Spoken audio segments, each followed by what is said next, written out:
So, have you ever landed on a website or maybe opened an app for the first time and instantly you just feel your brain screech to a halt? Oh, yeah. You're just staring at it like, where do I even click? Right, you're trying to figure out the navigation or maybe why the buttons have these weird company-specific names you've never seen before. Or the picture a link? Or just art? Exactly. That little moment of confusion, that friction, it feels annoying, maybe makes you feel a bit lost. And that's all wasted mental energy, isn't it? It's the system basically forcing you to puzzle things out when you just want to, do something. We all hate it. So today we're going to cut straight to the core of why that happens. We're doing a deep dive into a really foundational common sense guide for digital design.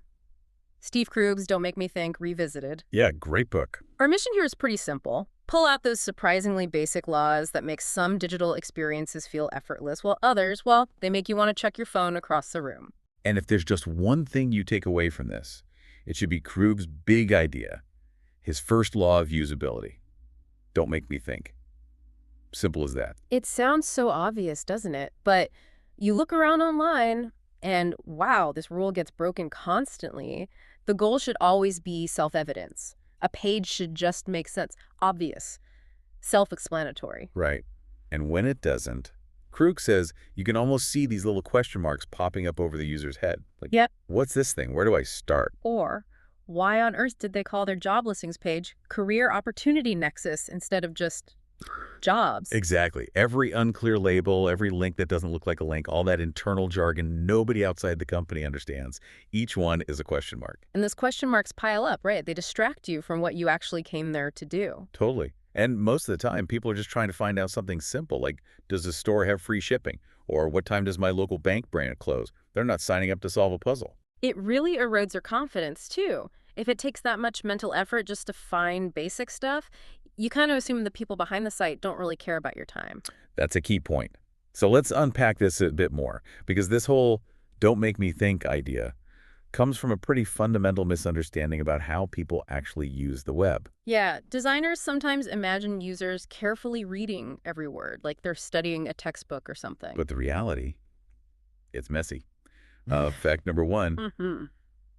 we scan pages. We don't read. Seriously, we're usually in a hurry, we have a goal, and we act like efficiency machines. Krug uses that great analogy, right? We're like sharks. Got to keep moving or we die or, well, click away. Exactly. We're not really reading, we're hunting, scanning for specific words or phrases that seem relevant to what we want. He also says most web pages get processed like a billboard going by at 60 miles an hour. That paints a picture. It really does.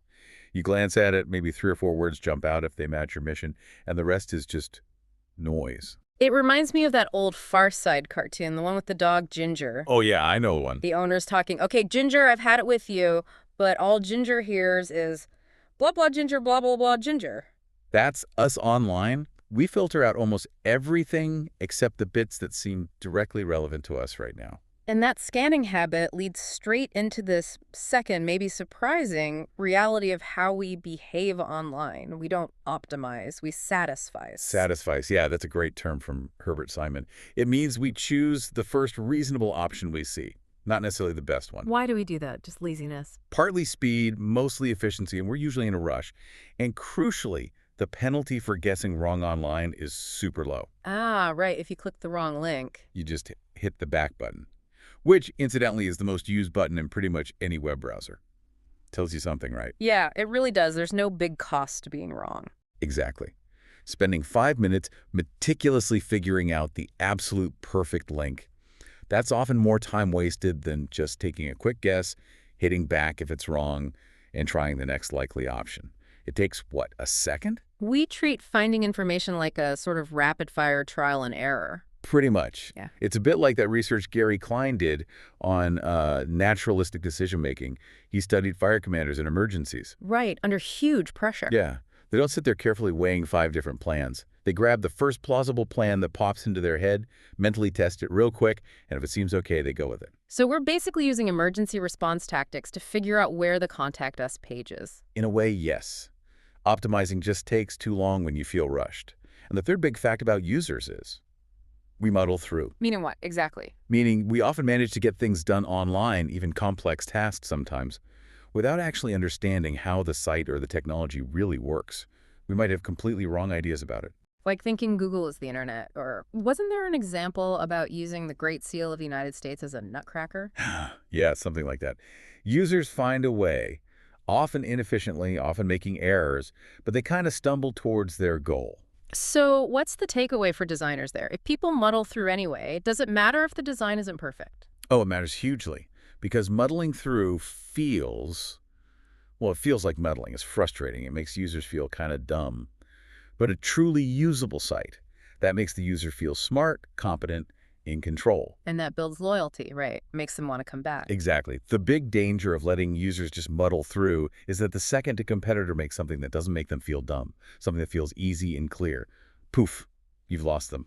Probably forever. Okay, so we accept it. Users scan, they satisfice, they muddle, they're looking at billboards going by at 60 miles an hour. So how do we design for that reality? Right. If you're designing billboards, design great billboards. Krug lays out some key techniques. First up, leverage conventions. Conventions meaning the standard ways of doing things. Pretty much. Standard design patterns that people already know. Think about a stop sign. Its shape is a convention. You don't have to think about it.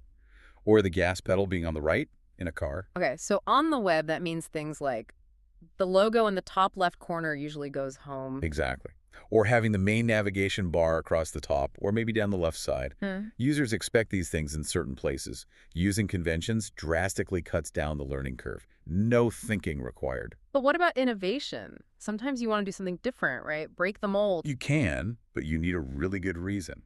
Krug offers a great guiding principle here. Clarity trumps consistency. Clarity trumps consistency, so if breaking a standard pattern makes something significantly clearer, Then do it. For example, maybe a standard button on your site is blue, but you have a button that permanently deletes user data. You might make that button bright red, maybe add extra warning text. okay. You're breaking consistency. It's not blue like the others, but you're massively increasing clarity about the risk. Precisely. That's a worthwhile trade-off. Yeah. But just being different for the sake of being different, usually that just forces users to learn your unique little system for no real benefit. Stick to conventions unless clarity demands otherwise. Makes sense. What's next for designing for scanners? Create effective visual hierarchy. This is huge. A good visual hierarchy basically pre-processes the page for the scanning eye. It tells you instantly what's important and how things are related. How do you achieve that? What makes a hierarchy effective? Three main things. One, prominence reflects importance.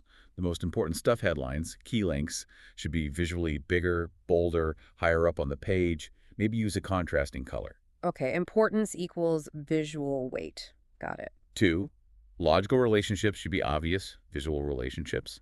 Things that are related conceptually should be grouped together visually. Use spacing, boxes, background tints, whatever it takes to show connection. And the third trait? Nesting. This shows what's part of what, like indented bullet points or how sub-navigation items appear under a main category. It reflects the site's structure visually. So if everything looks the same, if everything is shouting for attention equally, Then nothing stands out. Mhm. The user has to manually scan and piece together the structure themselves. yeah. That's forcing them to think. A clear hierarchy does that work for them. And maybe the most direct way to reduce the thinking and the scanning is Krug's third law, the one about words. Ah, yes, the ruthless one. Omit needless words. His advice is pretty blunt, isn't it? It is. Get rid of half the words on each page, then get rid of half of what's left. It sounds extreme, but it forces you to justify every single word. Does this word actually help the user complete their task? Or is it just there? What kind of words usually get the axe first in this process? Number one target, happy talk. You know, that fluffy introductory text that doesn't actually say anything useful? Like, welcome to our amazing new online portal designed to provide synergistic solutions. Exactly. Blah, blah, blah. Yeah. It takes up space, pushes useful content down the page, and nobody reads it anyway. Just cut it. Be direct. And the other big target for omission. Instructions. Really, Yeah. no instructions. Well, the goal is to make things so clear, so self-explanatory, that instructions aren't needed. If you find yourself writing step 1, click here, step 2, then do this, it's usually a sign that the interface itself has failed. People only read instructions as a last resort, after they've tried muddling through and gotten stuck. Make it obvious instead of explaining it. That's the ideal, yes. Okay, so we cut the fluff, cut the instructions. What about the words we keep? How do we make those scanner friendly? Formatting is key. Use lots of clear, meaningful headings. Make sure they stand out visually from the body text. Don't let them just float ambiguously between paragraphs. Keep paragraphs short. Avoid the dreaded wall of text. Absolutely. Short paragraphs are much less intimidating. And use bulleted lists whenever you can. If you can break information down into a list, do it. Lists are incredibly easy to scan. So all this editing and formatting, it's really about helping users make quick, confident decisions without getting bogged down. Precisely. Which leads us nicely into Krug's second law, which is all about the choices we present. Okay, what's the second law? It doesn't matter how many times I have to click, as long as each click is a mindless, unambiguous choice. Ah, the click cost argument. So the number of clicks isn't the real enemy. Not necessarily. What really costs the user mental energy is ambiguity. Having to stop and think, wait, what does this link mean? Is this the right one for me? He says 3 mindless clicks are better than 1 click that requires real thought. Exactly right. Your goal as a designer should be to make each choice feel as simple and clear as, say, the opening question in the game. 20 questions. Animal, vegetable, or mineral. Super clear categories. You want to avoid that situation where the user freezes, right? Like they see options like business solutions versus home users, but they run a small business from home. Which one do they pick? Perfect example. That ambiguity forces them to stop, try to guess the site's internal logic, maybe worry about choosing wrong. That's friction. That's making them think. And this need for clarity is especially important for navigation, isn't it? Because online we don't have a physical sense of place. Right, we just sort of teleport from page to page. Mhm. There's no inherent sense of geography, so the site's navigation has to work extra hard to keep us oriented. What does good navigation need to achieve then? Fundamentally, it needs to do 3 things. 1, tell us what the site actually contains, what's available here. 2, tell us how to use the site, kind of implicit instructions just by its structure. And 3, give us confidence in the people who build the site. Good navigation feels professional and trustworthy. And to do that consistently, Krug emphasizes persistent navigation, right? Elements that should be on basically every single page. Yes. You need a consistent set of tools that include the site ID or logo, usually linked to the home page, the main sections or primary navigation, utilities, common things like help, sign in, maybe a shopping cart, and search. Search needs to be simple, visible. Yeah, a clear box, a button that says search. Don't get clever with it. These persistent elements are crucial because users often don't enter through the front door, the home page. They land deep inside via a search engine link. And when they land deep, they need instant orientation. Which brings us to the page name. Ah, the page name contract. This sounds trivial, but it's so important and so often broken. Every single page needs a clear, prominent name. And that name needs to exactly match the link text the user clicked to get there. Exactly. If I click on a link that says contact us, the page I land on better have contact us nice and big at the top. If it says get in touch or customer support, that tiny mismatch forces a little bit of thinking. Wait, am I in the right place? It seems small, but it erodes confidence. Okay, so we got conventions, hierarchy, cutting words, mindless choices, persistent navigation, page names. How do we test if it's all actually working for that scanning user? The ultimate quick check is what Krug calls the trunk test. The trunk test. I like the sound of this. Is it as dramatic as it sounds? The metaphor is, imagine you've been kidnapped, blindfolded, thrown in the trunk of a car like in Goodfellas, driven around, and then dumped randomly onto a page deep within a website. Okay, slightly terrifying scenario. Right. When the blindfold comes off, even if you're squinting and disoriented, you should be able to answer 6 basic questions almost instantly just by glancing at the page. Okay, let's hear the 6 questions. What's the first one? What site is this? You need to see the site ID or logo immediately. Makes sense. Second. What page am I on? That's the clear page name we just talked about. Got it. Site and page. What next? Orientation within the site. Third, what are the major sections of this site? That's your persistent global navigation. It tells you the overall scope. Fourth. What are my options at this level? This is about local navigation, the links specific to the section or page you're currently viewing. Fifth question. This one's crucial for deeper sites. Where am I in the scheme of things? Where does this page fit in the overall structure? This is where you are here. Indicators, usually breadcrumbs, come in. Ah, breadcrumbs. Like home products, widgets, this widget page. Exactly. Without those, once you're 2 or 3 levels deep, it's incredibly easy to lose your bearings. You feel lost in hyperspace. And the 6th and final question for the trunk test. How can I search? The search box needs to be easily findable. If a page passes the trunk test, meaning you can answer all 6 questions quickly, its basic orientation cues are probably strong enough for a hurried, scanning user. That's a really practical test. I like that. So that covers design principles and testing navigation. What about validating the overall usability? How do we know if people can actually use the thing? Well, the key is to watch people, not just listen to them. You can debate design choices internally forever, have endless meetings, Oh, I've been in those meetings. haven't we all? Oh. But you can settle most arguments quickly by actually observing someone trying to use the product to accomplish a specific task. And this is where Krug makes a really important distinction between two common methods people use for feedback. Yes. He stresses that focus groups are not usability tests. They serve very different purposes. Explain that difference. What's a focus group good for them? Focus groups are good for getting opinions, feelings, insights into strategy or market perception. You get maybe 6, 10 people in a room, and you listen to them talk about your product or their needs or competitors. It's about attitudes and desires. Okay, so it's about what people say. How is usability testing different? Usability testing is about what people do. You watch one person at a time actually try to use the product, the website, the app, whatever, to complete typical tasks. You're looking for where they get stuck, confused, or frustrated.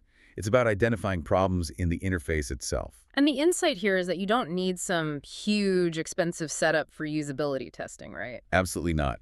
Krug is famous for advocating quick, cheap, informal testing.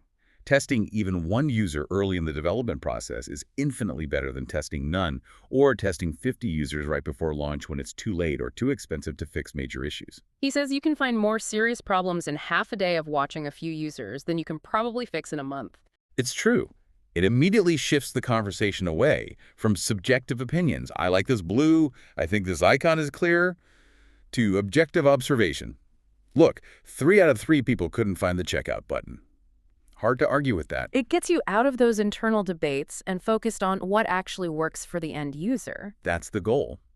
Does this thing we built actually help the person we built it for? Or does it just make them think? Okay, so let's quickly recap this deep dive into Krug's common sense usability. We've seen that it all boils down to respecting the user. Acknowledge they scan, they satisfy, they muddle through. By following those 3 core laws. 1, don't make me think, make things obvious. 2, mindless choices are fine. Lots of easy clicks beat one hard one. And 3, omit needless words. Cut the fluff, cut the instructions, get straight to the point. So if these laws are so simple, so common sense, why are they broken so often? Why is so much of the web still confusing? Well, the challenge usually isn't the design principles themselves. They're not that hard to understand. The real problem often lies in, well, organizational politics. Ah, go on. Krug touches on this. He notes that especially the homepage often becomes a victim of what's called the tragedy of the commons. The tragedy of the commons, like the idea of shared grazing land getting overused. Exactly that concept. Yep. Applied to a web page. The commons is the limited space and user attention on the homepage.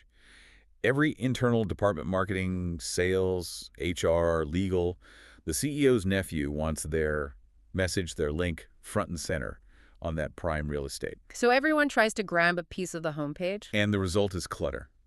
Too many competing messages, no clear hierarchy, everything shouting for attention.